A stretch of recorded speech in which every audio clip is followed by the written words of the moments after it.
like to tell our viewers how you came to find yourself working in the world of news? Well, Bobby, it was Tails as to whether I would get up that morning. So as I did, I started walking along a very dull and boring street, contemplating another dull day, when I was beckoned by a mysterious lady who pointed with her brolly in the direction of a shed behind the coal bunker of my local tea shop. There on the wall was a sign, newscaster wanted. So without hesitation, I entered via the door, a door made specifically for the purpose of entering. Immediately, I was welcomed in and offered a seat for your good self, whereupon I decided to take a chair instead. I had to sign a ream of irrelevant application forms and legal papers on behalf of the company. Sign here, please, and here, and if you wouldn't mind signing here, and if you wouldn't mind signing this one, and just sign twice on that one, and just sign there on the dotted line, and sign your life away on that one, and sign again here, please. And could you sign this one as well? And welcome to the firm. You are now our official newsreader on Enterprise News. The Enterprise News channel is difficult to find on the common Cosser Melody radio, but with a few simple changes and a television set, viewers soon updated their sets, which overheated and burst into flames. I remember my first broadcast. It was about a mysterious fire at my window on our model village for cheesening in Cheshire, near the cheese factory. Good cheesening.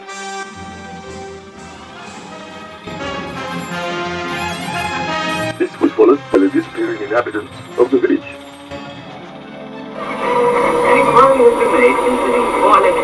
And 7 towers in which led to the discovery of a number of phosphorus sticks being dropped from up high, causing the spontaneous combustion of a number of the village's inhabitants.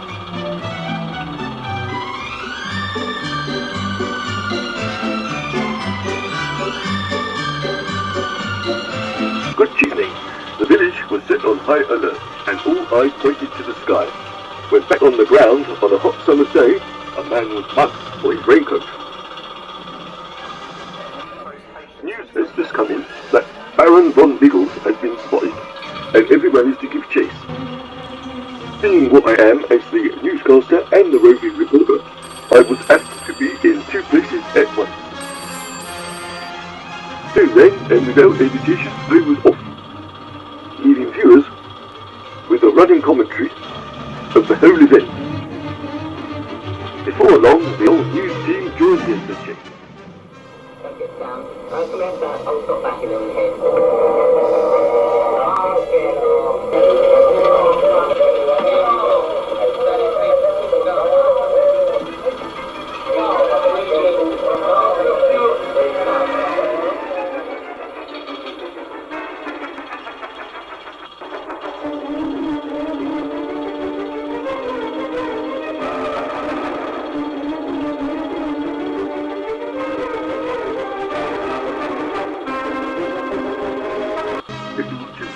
Baron von Biggles was apprehended and an end was put to his sentence indeed. Although it was soon discovered Baron von Biggles had nothing to do with the murders at 7 Towers whatsoever. The mystery unraveled, and no one was any the wiser.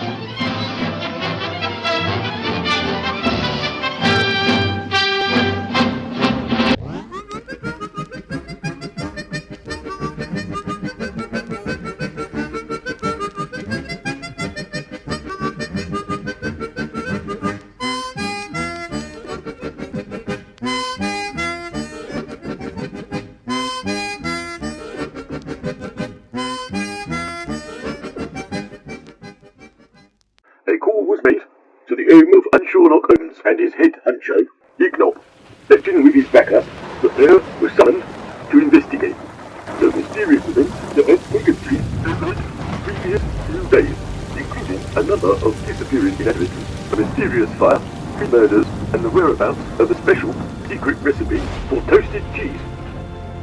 We're off, Sam. We're off. Cheese grinder. You better be. Yep, we'll be there right away. You better be. This is serious. Oh, what? Dackle. We're off to serve. We're off.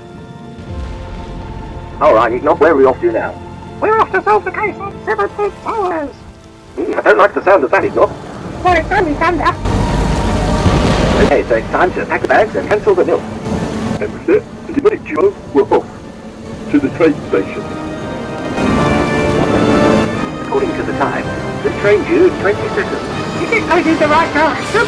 I don't know, Econ, but we'll soon find out. And with that, they were off.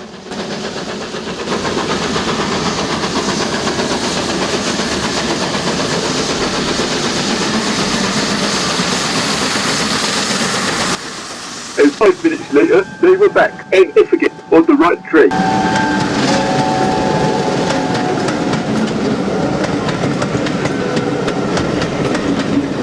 Despite it being summer when they got off the train, it had suddenly turned to autumn when they got off. This was probably something to do with the length of time it took to make the film. A dark, foreboding terror overtook them and sped off into the distance. This was followed by a warmly welcome private property tip out on a signpost.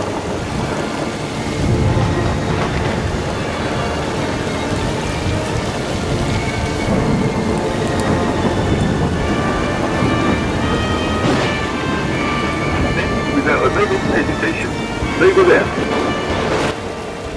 A mentioner that they had heard so much about stood before them. And there in the doorway stood Major Artery. He lunged forward with a hearty welcome.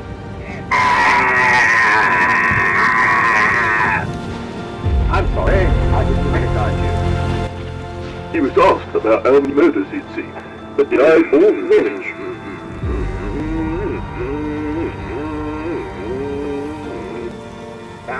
Blah, blah, blah, blah, blah, blah. I wouldn't kill a fly.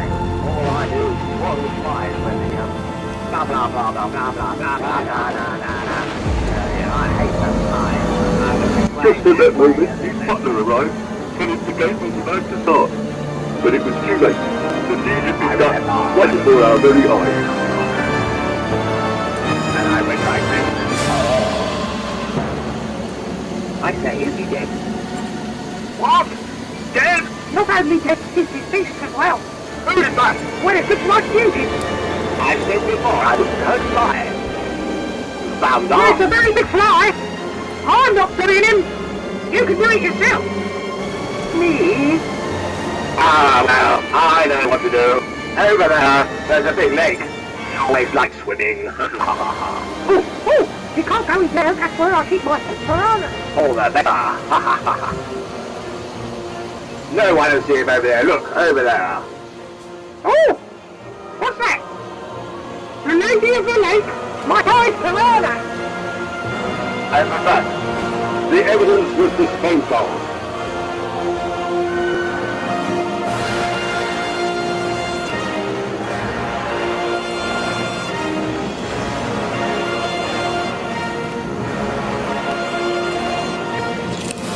Right, okay. Come on then. On with the game.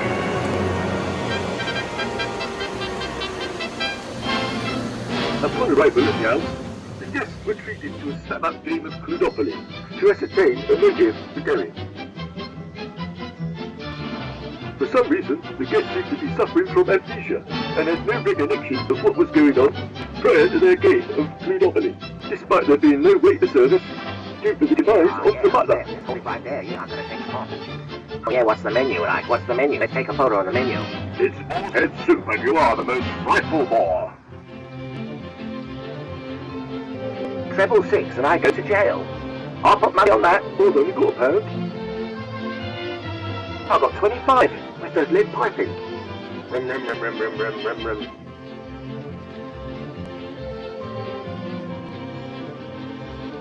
Being the stickler he is for timekeeping, the Major suddenly announced it was time to go for the evening stroll. A stroll around the grounds for dinner.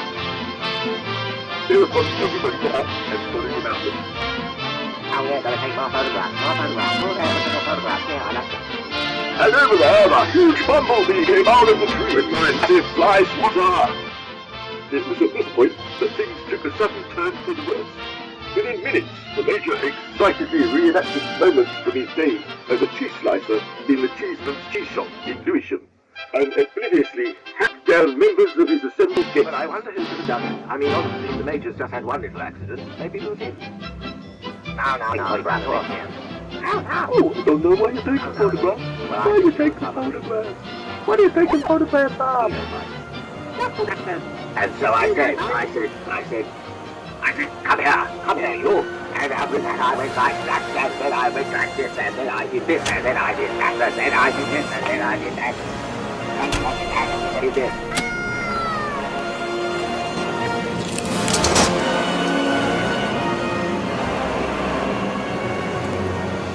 Jesus Christ, what's going on here? Oh my God.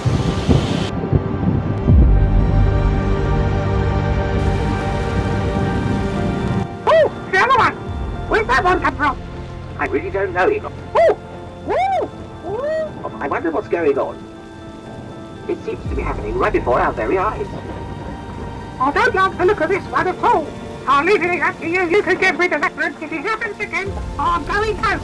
And so, I decided to be rid of the evidence once more in the same manner as previous. Ready? Go! Right-ho! Let's dinner time! This way!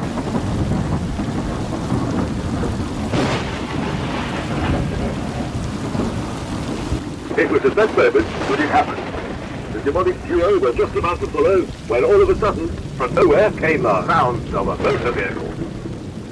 Don't stand in the road. You'll get run over by a car.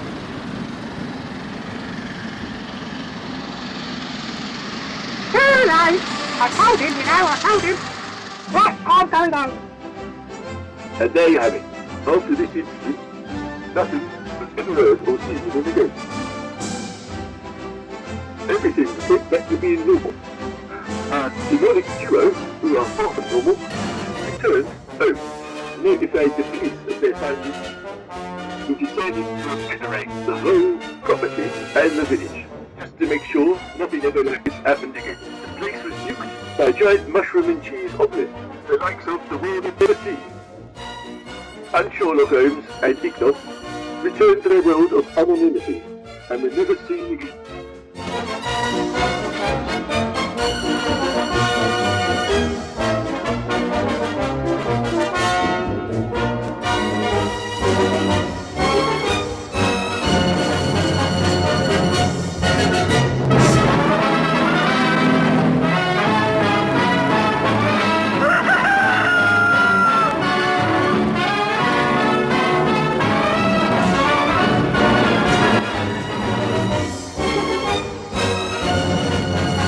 And that concludes the roundup of the news of the first day of my newscasting career.